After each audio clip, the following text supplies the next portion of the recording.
¡Hey! Muy buenas a todos, ya estamos listos para la lectura reacción de hoy que corresponde al día domingo 31 de mayo. Mi nombre es Kevin. Yo soy Mirla, bienvenidos. Y estamos realmente muy felices de tenerles con nosotros, pues porque cada día vamos aumentando más y más el número de seguidores en el fanpage y en el transcurso del día más y más personas pues nos ven ya sea en directo o en diferido. Bienvenidos a todos. Bueno, hoy tenemos una lección interesante, una nueva lección en el sentido de una nueva semana y vamos a abordar la temática de la Biblia pero desde la perspectiva histórica, siempre apuntando a cómo esto nos puede ayudar y nos ayuda en efecto a interpretar mejor las escrituras. No hay que perder ese foco porque no es una lección para tratar de estos temas. Por ejemplo, hoy tenemos un tema de monarquía en el pueblo de Israel, pero no es para eso, es para que a través de estos temas podamos tener un fundamento mayor y mejor para interpretar el texto bíblico, que ese es el objetivo de este trimestre, ¿verdad, Mirla? Así es, amigos. Así que sean todos bienvenidos a la lectura reacción de hoy y la empezamos pues desde ya. Vamos allá, para Mirla. allá, amor. Empieza a leer. Dice David, Salomón y la monarquía, amigos. La monarquía de David y de Salomón representan la edad de oro en la historia de Israel. Definitivamente. O sea, el máximo, donde todo el tesoro se recopiló, donde llegó a su apogeo, fue reconocido por otros reinos, por la sabiduría y todo lo demás. Así es, tenemos que recordar que el pueblo de Israel, ya tenía una forma de gobierno basada pues en los profetas. Y antes tenía una forma de política teocrática basada en los jueces y antes todavía basado pues en los patriarcas, cuando todavía era un pueblo de número pequeño. Pero mientras va avanzando, el pueblo quiere tener un rey, hay que recordar un poquito la historia, y solicita tener un rey. Ya estaban bien teniendo pues a Dios y a los profetas, ya estaban bien, pero ellos quisieron igualarse a las naciones circundantes. Exacto, y demandaron tener un rey, pues le dieron un rey, simplemente así. Pero siempre estaba la presencia del rey acompañado de un profeta. El primer rey que entendemos de la monarquía, pues fue el rey Saúl, y luego tenemos a David, y luego tenemos a Salomón. Y esta es la era dorada del pueblo de Israel como nación, porque tenían una estabilidad política fuerte, porque se estaban haciendo planes para construir un templo semejante pues al tabernáculo de reunión, solo que ahora un templo fijo, majestuoso, extraordinario. Ellos pensarían como Dios se merece. Y en ese sentido era la época dorada, porque después de Salomón vendría a dividirse el reino en dos y tendríamos pues las escenas tristes luego de las conquistas de los babilonios sobre los mismos israelitas, y el resto ya es historia que conocemos, ¿verdad? Así es. Así Pero es. la época de David y de Salomón, bueno, por lo menos David, el reino de Israel, era reconocido como un reino poderoso y militar, porque sus batallas eran ganadas. Recuerden que David era un guerrero fuerte, reconocido y temido. Y amado por Dios de manera muy especial. Y Salomón pues tendría también esa herencia de un reinado a pesar de que tenía sus errores, David, errores grosos personales, pero a pesar de ello pues un gobierno de paz aceptable, digamos así. Y en medio de ese contexto pues Salomón tendría la fama del hombre más sabio del planeta, ¿ok? Y muchos vendrían a consultarle, etcétera, pero Salomón también tendría pues sus deslices, que los cuales son historia bíblica. Sus debilidades, que eran las mujeres, debilidades. Pero bueno, el Señor hizo su obra en él. Continuamos. Somos humanos imperfectos y Dios así nos usa. Exacto. Dice, pero, una pregunta, ¿y si David y Salomón no existieron? Como algunos afirman, ¿qué pasaría si su reino no fue tan vasto como la Biblia lo describe, como algunos también afirman? Esas son dos preguntas. ¿Qué tal si no hubiesen existido? ¿Y qué tal si su reino no hubiera sido tan grande? O sea, son preguntas que se plantea el método histórico crítico al momento de entender el texto bíblico.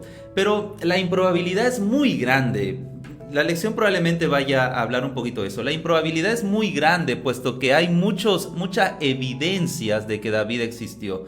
El propio nombre David se encuentra en otros textos extra bíblicos, fuera del Antiguo Testamento, o sea, como rey. Y Salomón también es mencionado junto a otros personajes de la historia que le iban a visitar. Y esos personajes, nadie duda de la existencia de esos personajes, que están precisamente en las fechas, ubicadas en las fechas en las cuales el texto bíblico afirma que estos dos personajes existieron. Y hasta hoy, los israelitas, bueno, los judíos, tienen pues en su historia eso. Ahora, si tú, parte de esa historia. es que es muy improbable que no hayan existido, pero si tú raes a David, tú tendrías que a partir de aquí, toda la historia, o gran parte, un 95% de la historia del pueblo de Israel, no tiene sentido, no tiene propósito. ¿Por qué razón? Porque había una profecía desde Daniel de que el Mesías vendría pues del linaje de David. Entonces, ¿por qué creerían ellos en un David que no existe? Exacto. Que a ellos les consta que no existió. O sea, es complejo realmente. Y hay referencias a David y hay referencias a Salomón muy grandes. Ahora, Salomón, tanto como David, escribieron mucho. O sea, tú tienes que la gran mayoría de los salmos, que son 150 salmos, o sea, no es un salterio gigantesco, pues le pertenecen a David. Y tú tienes que grandes cantidades de la poesía hebrea le pertenecen a Salomón, que son Cantar de los Cantares y Eclesiastés, junto con Proverbios. O sea, anular estos dos personajes, reemplazarlos por otro, o decir que sus escritos son la suma de sabiduría popular de la época y son la suma de siglos de proverbios, y ese es el resultado, y que no hay un autor detrás, una única persona como tal, es un exceso muy grande. Es un exceso muy grande que no tiene solidez. Ahora, estas personas que han negado la existencia de David y Salomón, que son pues el método histórico crítico de estudio de la Biblia, o la alta crítica o criticismo bíblico, que viene a ser tres formas de llamar al mismo círculo de teólogos, también negaron en su momento a Jesucristo, ¿okay? Lo negaron como personaje histórico, pero luego empezamos a estudiar que efectivamente, o sea, hay otros textos adicionales que nos hablan de Jesús, como el testimonio flaviano, que a ti te gusta, Flavio Josefo. O sea, hay mucha evidencia. Tienes a los arrianos, tienes a los evangelios gnósticos, tienes una serie de personajes que dan testimonio fuera de la escritura que Jesús existió. Y es tan abrumadora la evidencia de un Jesús histórico que ellos simplemente volvieron sobre sus pasos y dijeron, ok, es verdad, Jesús tuvo que haber existido. Pero ahora vamos a decir que Jesús es histórico, pero que no es el Jesús pues salvador de la fe. Claro, siempre buscan pues están buscando aminorar lo que dice la Biblia. Exacto. Y estas mismas personas son los que en un principio negaron la historicidad de Moisés. O sea, negaron que Moisés realmente existió. De eso se ocupa el método histórico crítico de estudiar el texto bíblico, de estudiarlo, pero no como un libro sagrado, sino como un libro que hay antiguo, nada más y ya. Antiguo, que hay que estudiar al mismo nivel que uno estudia pues las novelas de Homero, o al mismo nivel que uno estudia el Cantar del Mío Cid, la epopeya de Gilgamesh u otro tipo de literatura antigua, pero no más ahí, como la Estela de Hammurabi. No más allá. O sea, es un texto antiguo, importante, valioso, pero palabra de Dios, es algo que ellos no pueden aceptar. Pero recuerden que hay un enemigo de las almas que siempre va a buscar poner en tela de juicio a Dios y su palabra. Pero nosotros somos los que decidimos qué creer. Si creer en la palabra de Dios o no. Está en ti y está en mí. Ahora, el mismo escudo del pueblo de Israel hoy, que contiene la estrella de David. O sea, es una evidencia poderosa ya de por sí de los propios judíos, ¿ok?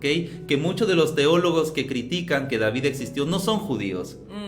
Son alemanes, algunos de ellos son ingleses y norteamericanos, pero sudamericanos casi hay muy pocos en este mundillo. Aquellos que siempre han estado en contra de los judíos, que los odian, no sé por qué, ¿no? Hay un odio acérrimo. Hay un odio acérrimo de los judíos aprendido en nuestra era moderna desde el nazismo alemán, ¿ok? Los cuales creían pues que los judíos son los principales causantes de todas las desgracias del planeta.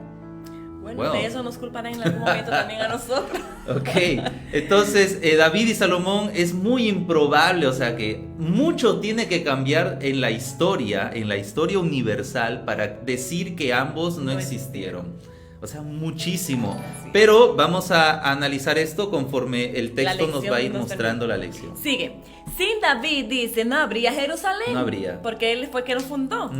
La capital de la nación. Ahí está según Samuel 5, 6 al 10. Sin David no habría templo construido por su hijo Salomón. Lo que hablábamos hace un momento. Es un templo muy mencionado en la historia judía. Muy citado. Y hoy también, pues, el Muro de las Lamentaciones es un pedazo de lo que quedó del templo de Jerusalén. ¿Y cuánta gente no van allá a orar y a no aclamar? Van judíos de todo tipo. Algo que no existía, orar, ¿no? puede dejar una evidencia tan grande o influir en tanta gente, es imposible. O sea, es como negar la existencia de un personaje que ha dejado una herencia muy grande, pero al negar la existencia de este personaje, ahora tú tienes que negar toda la obra que hizo.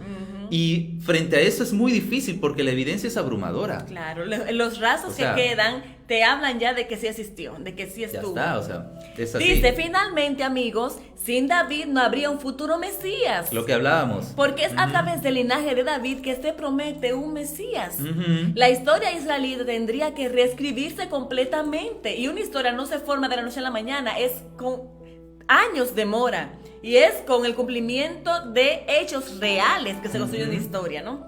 Sin embargo, esa historia, según leemos en las Escrituras, es precisamente la que le da a Israel y a la iglesia su función y su misión únicas. Claro, o sea, esto es lo que estábamos justo mencionando. Muchísimo tiene que cambiar en la historia para anular a David o a Salomón. O sea, no es posible simplemente. Es como intentar anular, como lo han hecho pues los estudiosos del método histórico crítico, intentar anular a Moisés. O Es sea, como que tú digas, en Perú los incas no existieron. o sea, es una O barbaridad. sea, es tú matar parte de la historia. Ahora, tú propia tendrías de que una preguntarte, nación. oye, ¿y quiénes escribieron, quiénes construyeron Machu Picchu? ¿Quiénes construyeron Sacsayhuamán? O sea, ¿en qué época se construyó? Hay que analizarlo, ¿ok? Y todo Y data todo lo de la que fecha. hay, todas las construcciones que existen, Ujú. ¿quién lo hizo? Oye, Si y la conquista española, las crónicas de ellos, ¿a quiénes conquistaron? Si dijeron que Exacto. conquistaron a los incas, entonces ¿a quiénes? ¿Y quiénes son los rivales de los chancas? O sea, eliminar a un personaje o a un grupo de personas o a un pueblo de la historia es mata a una nación, pues. es una tarea titánica y en muchos sentidos imposible de tener éxito en ella, porque mucho tiene que cambiar, puesto que estos personajes tuvieron una influencia poderosa en la historia. Así es. O sea, anulando al rey David y anulando a Salomón, pues el pueblo de Israel muere como tal, y la promesa de un Mesías también no tendría ningún propósito. Así Porque es. tendría que venir del linaje de David. Interesante. Dice aquí, lee 1 Samuel 17. ¿De qué manera Dios le da una victoria decisiva a Israel? Ujú. ¿A quién se usa para esta victoria y dónde ocurre la victoria? Vamos a ver el Vamos a dar un texto. vistazo a 1 Samuel 17. Vamos a dar un vistazo. Bonita palabra, vistazo. 1 Samuel 17. 17, ahí está. Que es un capítulo algo extenso, el cual vamos a ver la historia de David y Goliat. Vamos a verlo aquí. Ahí está. Los filisteos, sus ejércitos entraron en guerra, también Saúl y los hombres de Israel se juntaron, etcétera. Los filisteos estaban en un monte a un lado y empieza la narración de los hechos. E Israel estaba del otro lado del monte. Salió entonces del campamento de filisteos un paladín, o sea, un gigante, luchador, un luchador. un gladiador, un gigante, el cual se llamaba Goliat de Gat, tenía altura 6, etcétera. Traía un casco de bronce, características de él, sus piernas traía grebas de bronce, características de su arma, como la lanza, el asta de su áncelo como un rodillo, etcétera, que son especificaciones temibles de este gran paladín. O sea, que era una persona muy impresionante, que daba miedo nomás con verlo. Imagínate, una gente grandísima, Ujú. todavía bien armado. ¿Quién va a querer ir a Exacto. pelear? Nadie. Entonces él se paró y empezó a dar voces, es decir, a gritar, a vociferar: no soy yo el filisteo y vosotros siervos de Saúl, escoged entre vosotros a un hombre que venga contra mí. Si él puede pelear contra mí y me venciere, nosotros seremos vuestros siervos. Bueno, ahí estaba. Añadió el filisteo: oh, yo he desafiado al campamento de Israel. Oyendo Saúl y todas estas cosas, se turbaron y se... Tuvieron miedo. Iba a decir otra cosa.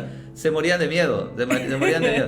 Y David era aquel hombre efrateo de Belén de Judá, un chiquitito, se presume que era pues jovencito, bajito, imagínate. jovencito, de apariencia bonita, porque el texto, ya otros textos dan testimonio de eso, cuyo nombre era Isaí, el papá, ¿verdad? Tenía 8 hijos, y etcétera, y los 3 hijos mayores de Isaí habían ido para seguir a Saúl a la guerra. Ya conocemos la historia, ¿no? Claro, que David fue tras sus hermanos Ujú. y ahí escuchó Ujú. lo que decía esa persona, y tenía el temor de Dios. David Pero era ¿y más quién pequeño. es ese blasfemo que está hablando contra de Dios, un incircunciso? O sea, uno que ni siquiera es del pueblo y todavía blasfemando contra Dios. Ahora, se molestó. Tremenda fe de David, Él, ¿no? él era celoso con Dios, Tremenda celoso fe. hasta la muerte. ¿Quién es ese, no? Y era un gigantesco. Tremenda fe, claro. Es la fe que alguna vez nosotros probablemente en la juventud tuvimos, ¿no? una fe que decía de que no puede ser que nadie se ponga contra Dios y no peleaba ya. Una fe atrevida, una fe... Que se lanzaba exacto, nomás. ¿no? Toma ahora para tus hermanos, etcétera, etcétera. Ahí y el papá que continuamos lo con la mandó. historia. Saúl, ellos, todos estaban delante del valle peleando contra el filisteo. Se levantó pues David de mañana, dejó sus ovejas porque era pastor de ovejas. al cuidado de un guarda, se fue con su carga, como Isaí le había mandado, llegó al campamento. Pero cuando antes de eso ya Samuel había ungido como rey. Sí, ya estaba. Y se pusieron en orden de batalla Israel. Entonces David dejó su carga en mano del que guardaba el bagaje y corrió al ejército. Cuando llegó preguntó por sus hermanos si estaban bien. Mientras él hablaba con ellos, he aquí que aquel paladín que se ponía en medio de los dos campamentos, Goliat, el filisteo, salió de entre la fila filisteo y habló las mismas palabras. Y las oyó David. O sea que él siempre se ponía a decir lo mismo, siempre. A provocar. A retar al pueblo de Israel. Exacto. Todos pues tenían miedo, todos los que le oían, cada uno de los de Israel decía, ¿no habéis visto aquel hombre que ha salido gigantesco, poderoso, fuerte? Él se adelanta para provocar a Israel, lo que estábamos mencionando, al que le venciere el rey le enriquecerá con grande riqueza, le dará su hija y eximirá de tributo la casa de su padre. A no pagar impuestos. Entonces habló David a los que estaban junto a él. Esta palabra entonces nos da la impresión de que David también habría puesto interés en la recompensa. Claro. Natural. En casarse con la hija de rey. Sí, principalmente, ¿ok? Y ahí preguntó pues, ¿qué harán el hombre que venciera venciera este filisteo? Exacto. Y empiezan las promesas, vamos a avanzar un poquito con la historia. David respondió, ¿qué he hecho yo ahora? ¿No es esto mero hablar? Y apartándose de él hacia otros, preguntó de igual manera y le dio al pueblo la misma respuesta de antes. Fueron oídas las palabras que David había dicho y le refirieron delante de Saúl y les hizo venir. Y dijo David a Saúl, no desmaye el corazón de ninguna a causa de él, tu siervo.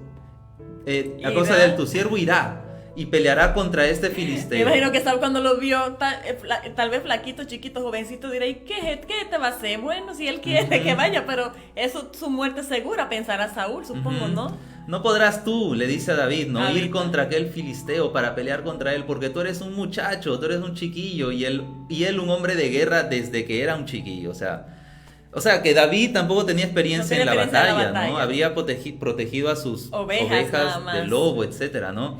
Ahí bien tenemos la respuesta de David, que frente a un león y a un oso, pues él lo defendía, ¿ok? Salía yo tras él, lo hería, etcétera. Fuese león, fuese oso, tu siervo lo mataba, etcétera. Añadió David, Jehová que me ha librado de la garra del león, de la garra del oso, él también me librará de la mano de este. Una fe tremenda, una fe de un joven, digamos así, ¿no? Una fe muy sólida, muy bonita. Muy sólida. Muy bonita.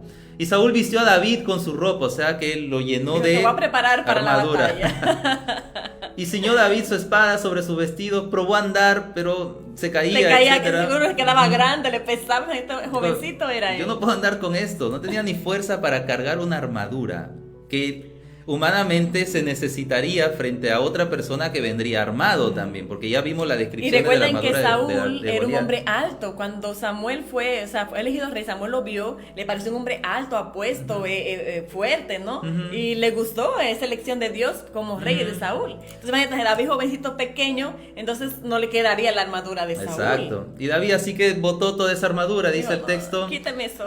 Tomó su cayado, que cayado viene a ser un bastón de pastor, con el cual pues empujaría a las ovejas o qué sé yo, haría alguna cosa o andaría con ellas simplemente. Y escogió 5 piedras lisas, o sea, piedras especiales para lanzarlas, 5 piedritas, ¿ok? Y pues tomó su onda en su mano y se acercó hacia el filisteo. Qué imagen, ¿no? Sin nada, nomás con una onda, un cayado y piedra. Y pues ya podemos imaginar las risas de los filisteos frente a esta escena un poquito humanamente graciosa. Viene un niño, un jovencito, con piedras, con una onda, a luchar contra un gigante, un paladín, un experto. En la guerra. Bien armado, bien protegido. Y qué ofensa para él también, como guerrero. Sí, es una ofensa como un guerrero. Y que me está mandando él, un muchacho que me tire piedra, o sea. Es como una burla para él. Ok, la risa de los filisteos no solo irían hacia David, sino también hacia Goliat. Oye, mira, hacia el mismo rey. Cómo tú desafías a este pueblo, ¿ok? Y ellos te mandan pues a su mejor hombre y resulta que piensan que él te puede derrotar. Y que falte respeto, tienes que eliminarlo. O sea, y cuando el filisteo miró a David, le tuvo en poco porque era muchacho. Y dijo el filisteo a David, soy yo perro para que vengas a mí con palo. O sea, era humillante para él, ¿no? Y maldijo a David por sus dioses. Dijo luego el filisteo a David, ven a mí y daré tu carne a las aves del cielo, la bestia del campo. Entonces dijo David al filisteo, tú vienes a mí con espada, lanza y jabalina. Y ahí está la palabra clave, más yo vengo a ti en el nombre de Jehová de los ejércitos. Exacto. Con poco fue en el nombre de Jehová. Tremendo, momentazo. El Dios de los escuadrones de Israel, a quien tú has provocado. Jehová te entregará hoy en mi mano. ¿Ok? ¿ok? Wow, y yo te venceré. Una fe que obra, porque él con lo que tenía dijo, yo voy a pelear y Dios me va a dar la victoria. Ese es el David, pues, joven, ¿no? No sé si el David ya adulto mayor habría tenido una fe tan grande. No lo sabemos, No sabemos. ¿ok? Pero Te ahí nos cortaré, muestra su fe. sí, te cortaré la cabeza, daré oír. Y bueno, las frases que se dicen en batalla, ¿no? Para entrar en calor. Y toda la tierra sabrá que hay un Dios en Israel. Y sabrá toda esta congregación que Jehová nos salva con espada y con lanza, porque de Jehová es la batalla y él los entregará en nuestras manos. Vaya fe. Y aconteció que cuando el filisteo se levantó y echó a andar para ir al encuentro de David, David se dio prisa Corriendo. y corrió a la línea de batalla contra el filisteo, y metiendo David su mano en la bolsa, tomó de ahí una piedra y la tiró con la honda e hirió al filisteo en la frente, y la piedra quedó clavada en la frente. Se le enterró aquí. Y eso cayó, pues hace que uno que se desmaye, pues. Y cayó sobre su rostro, o sea, cayó hacia adelante, derrotado. Así venció David al filisteo con honda y piedra, e hirió el filisteo y lo mató, sin tener David espada en su mano. Solo tenía un bastón. Momentazo para todos, no solo para David, Goliat ya estaría muerto, luego le arrancaría la cabeza, de hecho, sino para los filisteos, los otros soldados bien armados, y para el pueblo de Israel, y para Saúl. O sea, corrió David y se puso sobre el filisteo al toque, y tomando la espada de él, que David era un poco sanguinario, hay que decirlo un poquito, sacándola de su vaina, lo acabó de matar. O sea, sacó la espada de su vaina y le cortó con ella la cabeza. Cuando los filisteos vieron a su paladín muerto, tuvieron miedo, como es natural, salieron pitando, ¿no? Levantándose luego los de Israel, los de Judá, gritaron y siguieron a los filisteos hasta allí. Ya estaban motivadísimos para la batalla, y hasta las puertas de Cron, y cayeron los heridos de los filisteos por el camino que se menciona ahí en el texto bíblico. Y volvieron los hijos de Israel de seguir a los filisteos, saquearon su campamento. Es un capítulo extenso. Y David tomó la cabeza del filisteo, la trajo a Jerusalén, pero las armas de él las puso en su tienda. Y cuando Saúl vio a David que salía a encontrarse con el filisteo, le dijo, ¿de quién es hijo ese joven? Y Abner respondió, vive tu alma, oh rey, que no lo sé. Y el rey dijo, pregunta de quién es hijo ese joven. Y cuando David volvía de matar al filisteo, Abner lo tomó y lo llevó delante de Saúl, teniendo David la cabeza. Me encanta esta parte, chiquitito con una cabezota, ¿no? Del filisteo en su mano, como si nada hubiera pasado. Un día cualquiera para David, un día cualquiera. La victoria es de Jehová. Cualquiera. Y le dijo Saúl, muchacho, ¿de quién eres hijo? Y David respondió, yo soy hijo de tu siervo Isaí de Belén. Ya había sido ungido David para ser el próximo rey. Ya había sido ungido. Wow, o sea, es una historia muy impresionante. Es una historia, muy impresionante. Es una historia impactante de David. Ok, pues volvemos a la lección. Vamos a ver la pregunta. ¿De qué manera Dios le da una victoria decisiva a Israel? A través de un joven. A través de David, ¿ok? ¿Y a quién usa para esta victoria? Pues David. ¿Dónde ocurre la victoria? Pues en las especificaciones que están mostradas en el texto bíblico. Ahí están los lugares. Entonces, estos lugares son lugares reales, para empezar. Existen. Los filisteos, nadie duda de la existencia de los filisteos. Nadie duda de la existencia de Israel. Nadie duda de la existencia de Saúl. Se está poniendo en duda la existencia de David, ¿ok? ¿Qué más? Pues el gigantismo era muy normal en los años de David. Incluso se han encontrado huesos grandes, como evidencia de que existieron gente grande en una época, ¿no? Ciertamente, y yo lo he visto creo en Los Cazadores de Mitos, si no me equivoco, que es un programa de Discovery Channel, que sí se puede matar a una persona con una piedra que le caiga certera en la frente. Con una onda. Aquí está pues el triángulo de la vida, dicen. O sea, cuando hay un golpe aquí, te deja inconsciente. Es fatal. Es fatal. Te puedes matar. Entonces, si los lugares existen, si los pueblos implicados existen, si el gigantismo existe, si se puede matar a una persona con una onda, pues con una piedra de onda en la cabeza, ok. Si todas estas evidencias existen, ¿por qué uno tendría que dudar de la existencia de David? Exacto. Y este es solo un pasaje, David, porque de David hay un montón y hay una obra tremenda en los salmos de David. Entonces, mucho tiene que cambiar en la historia, muchísimo, para realmente tener una probabilidad siquiera de que David no haya existido. O sea, es improbabilísimo. Continuamos. Observa la descripción geográfica, precisa de las líneas de batalla en 1 Samuel 17, 1 al 3. Acabamos de mencionar. El sitio de Kiver Kiyafa está ubicado en las colinas exactamente en la zona del campamento israelita descrito en este capítulo. Las recientes excavaciones revelaron una ciudad guarnecida, masivamente fortificada, de las épocas de Saúl y David, que dominaban el valle. Se excavaron 2 puertas contemporáneas. Como la mayoría de las ciudades del antiguo Israel tenían una sola puerta, esa característica puede ayudar a identificar el sitio como Saraim, que en hebreo significa dos puertas. Correcto. Si es así, entonces hemos identificado por primera vez esta antigua ciudad bíblica. En 2008 y 2013 se encontraron 2 inscripciones que muchos creen que representan la escritura hebrea más antigua que se haya descubierto. ¡Wow! Excelente. ¿No sabiste, Chin? La segunda inscripción menciona el nombre Esbaal, el mismo nombre de uno de los hijos de Saúl. Así es. A esto se le llama trasfondo histórico o arqueología bíblica. Y sí, y no es el único caso. O sea, hay muchísimas ciudades que se han encontrado y hay nombres que se corresponden con la Biblia. Muchísimas. En 1993, las excavaciones de la ciudad norteña de Tel Dan descubrieron una monumental inscripción escrita por el rey Hazael de Damasco, quien registra su victoria sobre el rey de Israel y el rey de la casa de David. O sea, de la casa de David, o sea, un hijo, un descendiente de David. Esa es la misma forma en que se describe la dinastía de David en la Biblia, lo que añade una evidencia arqueológica muy poderosa de que David existió en la historia exactamente como lo dice la Biblia. Ya está. De la casa de David se habla así de la Biblia. Y esto es una confirmación de que los textos bíblicos históricos pues son fidedignos. Exacto. Como también pueden ser fidedignos algunos textos históricos extrabíblicos que mencionan algunos personajes que están en la Biblia en la misma época, lo cual nos ayuda a validar que los personajes bíblicos pues existieron como tal.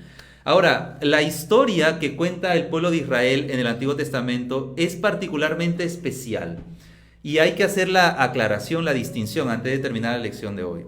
¿Por qué? Porque son historias que no se guardan los errores de sus personajes. Nos cuentan la narración tal cual sucedió. No le da solamente de que todos los favores, la grandeza, Exacto. no. Si hubo una debilidad, pues se cuenta. Si hubo si flaqueó, se cuenta. Si hubo una derrota, se cuenta. Se cuenta. Pero no es así que ocurre con otras historias. No es así que ocurre con otras culturas. Por ejemplo, tienes a los egipcios, en las cuales los faraones solo contaban todo lo bueno, y si había algo malo era eliminado de la historia y finalmente se autoatribuían cualidades de divinidades ellos mismos. Eran eso lo tenemos según ellos. Exacto, eso lo tenemos con Ramsés, para poner un ejemplo, el cual anuló la historia de los israelitas en su época. ¿Por qué? Porque es una historia donde queda pues él derrotado. Tenemos a Tutankamón también, que son historias donde solo se cuentan lo bueno. ¿Ok? Y tenemos en los babilonios también, los anaqueles babilónicos, solo se cuentan lo bueno. Solamente en el texto bíblico, y muy atención con lo que digo, solamente, aquí se cuenta todo. David fue un gran rey, pero no se han anulado sus errores. ¿Sabes qué me acuerda de eso? Yo estaba leyendo el libro de Flavio Josefo de las guerras de los judíos, y él vivía en la época de los romanos, ¿no? Y él dice, yo voy a contar ahora la historia de las guerras de los judíos, dice, así dice el libro, tal cual pasó. No lo voy a contar como lo cuentan los demás, porque los demás lo cuentan para glorificar, para beneficiar al gobierno que ahora está, y para quedar bien con ellos, pero yo no voy a hacer así, yo voy a decir la verdad tal cual sucedió. Ahora, así decía. Inicia el libro, pues. Está bien, pero que los judíos. Espero no pinchar globos, pero se duda mucho también de la veracidad de los textos de Flavio Josefo, porque servía a la corona romana. Pero cuéntense de la guerra de los judíos y hay cosas que cuentan que no va a favor de los. Exacto, por eso de los romanos. Es que Flavio Josefo es judío principalmente, pero a la vez sirve a los intereses de una nación extranjera.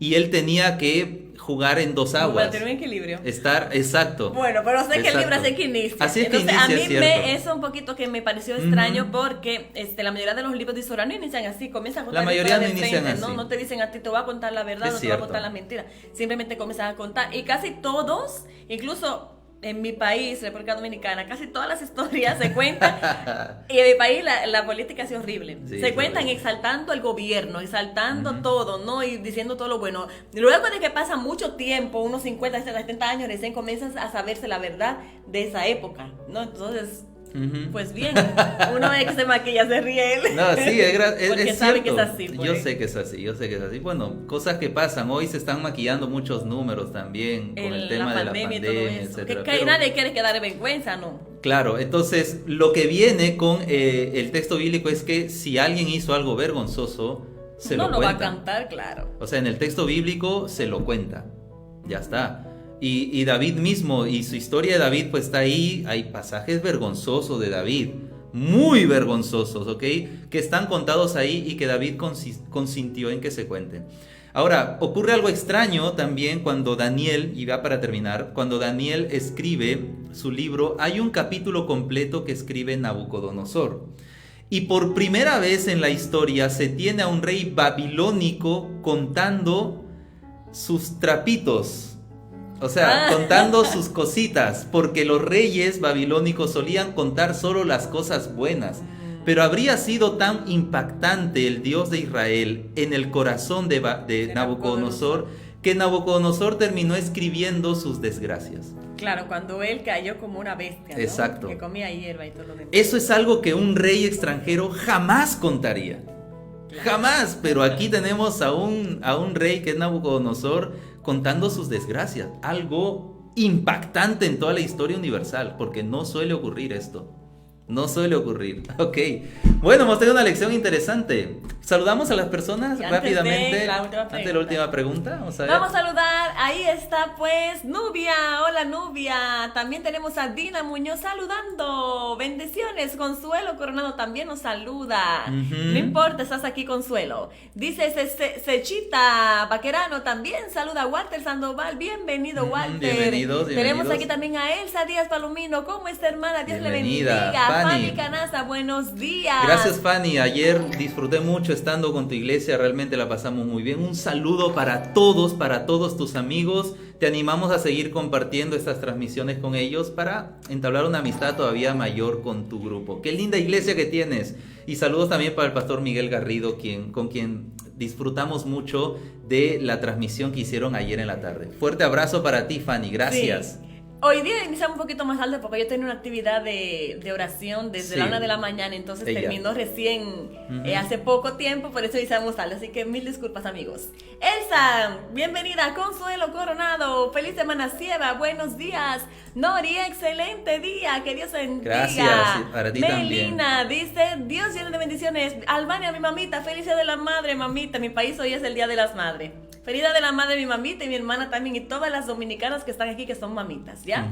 Techi, buenos días. Tadeo Patricio, buenos días. Valentina, también mi segunda madre. Feliz día de la madre, bendiciones, mis amores. Ella quiere saludar a las mamitas dominicanas por su gran labor que desempeñan como madres. De manera especial a mi mamá Albania, madre de mi linda hija Mirla. Gracias. A Milka. También a Milka, que es mi hermana. Bendiciones, gracias. Saludos madre. A todas las madres dominicanas. Luz Marina dice buenos días. Mercy, también saludamos a Mercy. Feliz día, Mercy. Sandra Milena, buenos días, Sandra. Julie Alcalde, ¿cómo está? Dios te bendiga, Julie. Ingrid está aquí también, buenos días. Néstor ya nos saluda, buenos días. Gracias por compartir el vídeo, Néstor. Un fuerte abrazo, gracias. René Estrada también, feliz semana, amigo. Sharon, feliz domingo. Mirly, Kevin, empezando una nueva lección con ustedes. Seguir aprendiendo un poco más con ustedes. Hacen una linda pareja y yo siempre los sigo. Muchas bendiciones. Muchas gracias, Sharon. Por estar con nosotros, gracias, Sharon. un fuerte abrazo, Sharon. Noé Lozada, saludos y muchas bendiciones. Para ti también, Noé, un fuerte abrazo. Vanita Bacasegua dice también saludos, feliz semana, Juanita. Bienvenida. Jacqueline también saluda. Reina, saludos. Cecilia, buenos días desde Ecuador. Roxana, buenas tardes. Una pregunta, ¿Goliat murió al caer o cuando David le cortó la cabeza? Buena pregunta. Bueno, el texto bíblico dice que cuando le cae la piedra en la cabeza, él cae de cara simplemente. La probabilidad es de que David haya corrido a aprovechar el momento en cortarle la cabeza antes de que se despierte. Y ya con eso pues terminar el trabajo. Habrá quedado inconsciente. No tenemos un golpe en la cabeza casi bueno, lo que suele pasar es que te deja inconsciente, no es que te mata ahí mismo. No tenemos una especificación en el texto. Todo lo que podríamos hacer a partir de ahí es especular. pero sí tenemos claro que David aprovechó el momento, Y de una dice el vez texto, corriendo, y tiene que imaginárselo chiquitito, corriendo, aprovechando este es mi momento, de agarrarle del pelo y pues cortarle la cabeza, y ya esto acabaría con él. Así que es lo que el texto dice, y más allá pues solo... Sin especular. Exacto, muy buena pregunta, Roxana. Juanita, buenos días. Techi, no estoy segura exactamente el lugar donde Dios da la victoria a Israel, o sea, donde ocurre la escena en la Biblia. Dice que la orden de batalla fue en el valle de Teberinto, y la lección dice que el sitio es Kiber Keyafa, es la zona de las líneas de la batalla. Bueno, creo que no entendí muy bien. Pues muy simple, vas al texto bíblico para conocer el lugar, tienes que ir al texto bíblico y estar atenta de los indicadores del texto, y luego vas a la lección para confirmar la información. Más por las dos puertas es que él habla. Un fuerte abrazo para ti, Techi, que Dios te bendiga mucho. Kenny, Buen día, saludan. buen día. Gracias por sus oraciones. Osvaldo. Y ahora por su padre dice: Osvaldo, buenos días. Kenny Almandro, saludos. Saludos, Kenny. Selene, buenos días, Selene. María Ramos, buen día, familia pastoral. Bendiciones. Qué bonita Dios frase. da la victoria. La misma victoria de David es para nosotros en este tiempo. Un Dios poderoso. Bonito, Con muy poco, bonito, María Ramos. Con poco Dios obra maravillas y milagros. Ese es el Dios que tenemos, el Dios Todopoderoso. Las personas que quieran pues seguir con nosotros la lección de hoy, pues la voy a dejar aquí en la caja de comentarios el link para que puedan ingresar a la lección que estamos estudiando ahora mismo. Estaba olvidando eso. Tenemos la pregunta Vamos. final. Dice: piensa en las implicaciones de lo que significaría para nuestra fe si, como dicen algunos, el rey David no hubiese existido en realidad. Pues mucho todo se se pierde, demoraría. mucho muere. Hay una frase que leí una vez, pero es aplicada a Moisés, ¿ok? Yo lo voy a aplicar a David. Si David no hubiera existido, tendríamos que inventar un David para que la historia tenga sentido. O sea, porque tú quitas a David y queda un vacío muy grande. Imposible de llenar a no ser que inventes a otro David. Es una Pero buena cuando frase. la historia es escrita, difícil que no. O sea, no, simplemente no podemos pensar en eso porque la evidencia es muy grande. Exacto. Es muy grande, es muy grande. Y ya el método histórico crítico pues ha tenido cierta experiencia en esto de anular un personaje y luego de no saber cómo construir la historia. Y eso no lo hace muy fiable, que digamos. O sea, porque... anula un personaje y luego no sabe qué decir respecto de cómo entiendo la historia sin ese personaje, si está en todas partes. Entonces le quita complejo. fiabilidad, ¿no? A sus propias ideas. Exacto. Ya le quita mucha consistencia y es improbable e imposible pensar en tal cosa. Maritere, buen día, bienvenida. Puedes ver el video en diferido, no hay problema. Delfín, un fuerte abrazo. Dina Muñoz, Dina un corazón. Muñoz. Muy bien, Mirla, ¿cómo resumirías la lección de hoy en pocas palabras? Que según la palabra, David y Salomón forman parte imprescindible de la historia. Sí. De la historia pues bíblica y también la historia de Israel. Sin ellos pues no tendría mucho sentido muchas cosas. Yo lo resumiría así también. Si tú eliminas a un personaje de la Biblia, vas a dejar sobre todo un personaje tan resaltante, tan protagónico, vas a dejar un vacío muy grande que después va a ser imposible llenar. Ahora, no podemos andar por la vida eliminando personajes solo por el gusto de eliminar. Tiene que haber una razón, ¿ok? Tiene que haber una razón por la cual uno vaya a hacer tal actividad. Pero en el texto bíblico está muy claro. Y estos intentos de eliminar personajes bíblicos, por supuesto que el enemigo de Dios está detrás tratando de desacreditar el texto bíblico, pero también parte de muchas presuposiciones de personas que no pueden aceptar o no quieren aceptar, mejor dicho, que la escritura tenga narraciones de milagros que realmente sucedieron. Es que no lo toman como palabra de Dios. Y es que no creen en Dios simplemente. Exacto. Porque deben saber que la gran cantidad de teólogos fuera de la iglesia adventista, por supuesto, los que se dedican a la teología pura, como los que se dedican a la filología, a la arqueología, a la paleontología, etcétera, o sea, simplemente como una carrera, como una profesión, son teólogos no creyentes. No creyentes, son brillantes, Y son es triste, inteligentes, pues, leer pero la son no palabra creyentes. sin fe. Ujú. Es triste. Exactamente. Muy bien, un fuerte abrazo para todos, Osvaldo también, que Dios lo bendiga mucho. Gracias por acompañarnos. Con nosotros va a ser hasta mañana temprano, Mirla, esta tarde. En la tardecita hoy día Ok. nos vemos. Que Dios le bendiga mucho, ha sido un placer estar con ustedes. Hasta pronto, bye bye.